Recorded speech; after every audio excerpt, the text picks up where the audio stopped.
આપણે શાંત ચિત્તે હૃદયના ભાવથી ભગવાનની મૂર્તિમાં સંલગ્ન થઈએ. આરતી પૂર્વે ભગવાનના મહિમાનું ચિંતન કરીએ. હે મહારાજ, હે સ્વામી, હે પ્રગટ ગુરુ હરિ મહંત સ્વામી મહારાજ, આપનું અલૌકિક સામર્થ્ય જોતા, આપના દિવ્ય ગુણો જોતા અમને પ્રતીતિ થાય છે કે આ સત્સંગ સાચો છે. હે સ્વામી, આપે એ સત્ય સમજાવ્યું છે કે ભગવાન સર્વોપરી છે, સર્વ કરતા છે, સદા દિવ્ય સાકાર મૂર્તિ છે. એવા સ્વામિનારાયણ ભગવાન આજે અક્ષર બ્રહ્મ ગુરુ પરંપરા દ્વારા પ્રગટ છે. જેવા ભગવાન અક્ષરધામમાં છે એવા જ અહીં મને મળ્યા છે. એવા ભગવાનની પ્રત્યક્ષ આરતી કરવાનો દિવ્ય લાવો મને મળવાનો છે. તેથી હું ધન્ય છું. આપની પ્રાપ્તિથી હું પૂર્ણકામ છું, હું સુખી છું. धन्योऽस्मि पूर्णकामोऽस्मि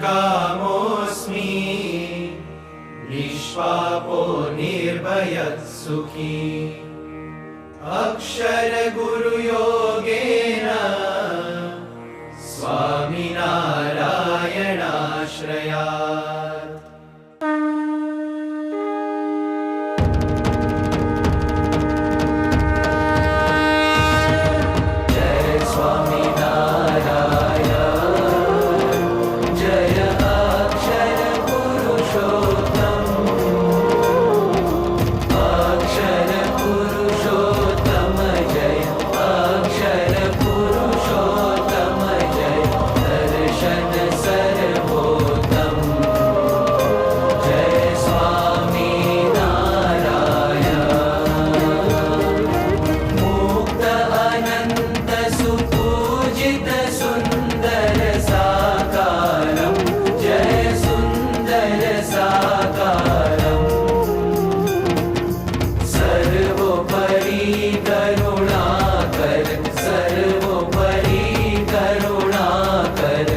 कृष्ण गोविन्द जय जय गोविन्द राम कृष्ण गोविन्द जय जय गोविन्द हरे राम गोविन्द जय जय गोविन्द हरे राम गोविन्द जय जय गोविन्द नारायण हरे स्वामी नारायण हरे नारायण हरे स्वामी नारायण हरे स्वामी नारायण हरे स्वामी नारायण हरे कृष्ण देव हरे जय जय कृष्ण देव हरे कृष्ण देव हरे जय जय कृष्ण देव हरे जय जय कृष्ण देव हरे जय जय कृष्ण देव हरे वासुदेव हरे जय जय वासुदेव हरे वासुदेव हरे जय जय वासुदेव हरे जय जय वासुदेव हरे जय जय वासुदेव हरे वासुदेव गोविन्द जय जय वासुदेव गोविन्द वासुदेव गोविन्द जय जय वासुदेव गोविन्द जय जय वासुदेव गोविन्द जय जय वासुदेव गोविन्द राधे गोविन्द जय राधे गोविन्द राधे गोविन्द जय राधे गोविन्द वृंदावन चंद्र जय राधे गोविन्द वृंदावन चंद्र जय राधे गोविन्द माधव मुकुंद जय माधव मुकुंद माधव मुकुंद जय माधव मुकुंद आनंद कंद जय माधव मुकुंद आनंद कंद जय माधव मुकुंद स्वामी नारायण स्वामी नारायण स्वामी नारायण स्वामी नारायण स्वामी नारायण स्वामी नारायण स्वामी नारायण स्वामी नारायण स्वामी नारायण स्वामी नारायण स्वामी नारायण स्वामी नारायण स्वामी नारायण स्वामी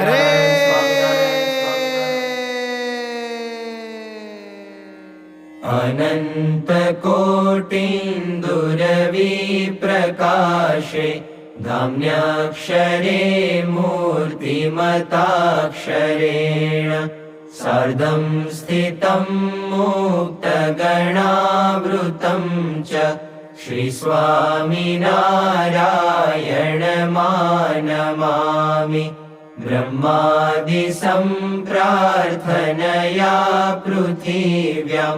जातं समुक्तं च सहाक्षरं च सर्वावतारेष्ववतारिणं त्वां श्रीस्वामिनारायणमानमामि दुष्प्राप्य मन्ये कठिनैरुपाये समाधिसौख्यं हठयोगमुख्ये निजाश्रितेभ्यो ददतं दयालुं श्रीस्वामिनारायणमानमामि लोकोत्तरैर्भक्तजनांश्चरित्रे प्रह्लादयन्तं च भुवि भ्रमन्तं यज्ञांश्च तन्वानमपारसत्वं श्रीस्वामिनारायणमानमामि एकान्तिकं स्थापयितुं धरायां धर्मं प्रकुर्वन्तममूल्यवार्ता वचः सुधाश्च प्रकिरन्तमूर्व्यां श्रीस्वामिनारायणमानमामि विश्वेशभक्तिं सुकरां विधातुं बृहन्ति रम्याणि महीतलेऽस्मिन् देवालयान्याशु विनिर्मिमाणम् श्रीस्वामिनारायणमानमामि विनाशकं संसृतिबन्धनानां मनुष्यकल्याणकरं महिष्ठं प्रवर्तयन्तं भुवि सम्प्रदायं श्रीस्वामिनारायणमानमामि सदैव सारङ्गपुरस्य रम्ये सुमन्दिरे ह्यक्षरधामतुल्ये सहाक्षरं मुक्तयुतं वसन्तं श्रीस्वामिनारायणमानमामि निर्विकल्पुक्तम् अतिनिश्चयतौ घनश्याम महात्मज्ञानयुत भक्ति तौ एकांतिक सुखधाम मोहि में तौ भक्तपनो तामे कोई प्रकार दोष न रहे कोई जात को सुनियो धर्म कुमार तुम्हारो तव हरि भक्त को द्रोह कबो नहीं होय एकांतिक तव दास को दिजे समागम मोय नाथ निरंतर दर्श तव दासन को दास एहि मागो करी विनय हरि सदा राखियो पास हे कृपालु हे भक्तपते भक्तवत्सल सुनो बात दया सिंधु स्तवन करी मांगू वस्तु साथ सहजानंद महाराज के सब सत्संगी सुजान ताकू है दृढ़ वर्तनो शिक्षा पत्री प्रमाण 100 पत्री में अति बड़े नियम एकादश जोय ताकि विक्ति करत हूँ सुनियो सब चित प्रोय हिंसा न करनी जंतु की परित्यासन को त्याग मांस न खावत मद्य को पीवत नहीं बड़भाग विधवा को पर शर्त नहीं करत न आत्मघात चोरी न करनी काहू की कलंक न कोई कुलगात निंदत नहीं कोई देव को बिन खपतो नहीं खात विमुख जीव के वदन से कथा सुनी नहीं जात यही धर्म के नियम में बरतो सब हरिदास भजो श्री सहजानंद पर छोड़ी और सब आस रही एकादश नियम में करो श्री हरि पद प्रीत प्रेमानंद कहे धाम में जाओ निशंग जग जीत श्री स्वामी नारायण भगवान की जय अक्षर पुरुषोत्तम महाराज की जय गुणातीतानंद स्वामी महाराज की जय भगत जी महाराज की जय शास्त्री जी महाराज की जय योगी जी महाराज की जय प्रमुख स्वामी महाराज की जय महंत स्वामी महाराज की जय अंतर्यामि परात् परम हितकरम सर्वोपरि श्री हरि साकारं परब्रह्म सर्वशरणं कर्ता दया सागरम् आराध्यं मम इष्टदेव प्रकटं सर्वावतारी प्रभु वन्दे दुःखहरं सदा सुखकरं श्रीस्वामिनारायणम् साक्षादक्षरधाम दिव्यपरमं सेवारतं मूर्तिमान् सर्वाधार सदा स्वरोम विवरे ब्रह्माण्डकोटिधरम् भक्ति ध्यान कथा सदैव करणं ब्रह्मस्थितिदायकम् वन्दे अक्षर ब्रह्मपादकमलं गुणातीतानन्दनम् श्रीमन्निर्गुणमूर्तिसुन्दरतनु अध्यात्मवार्तारतम् देहातीतदशा अखण्ड भजनं शान्तं क्षमासागरम्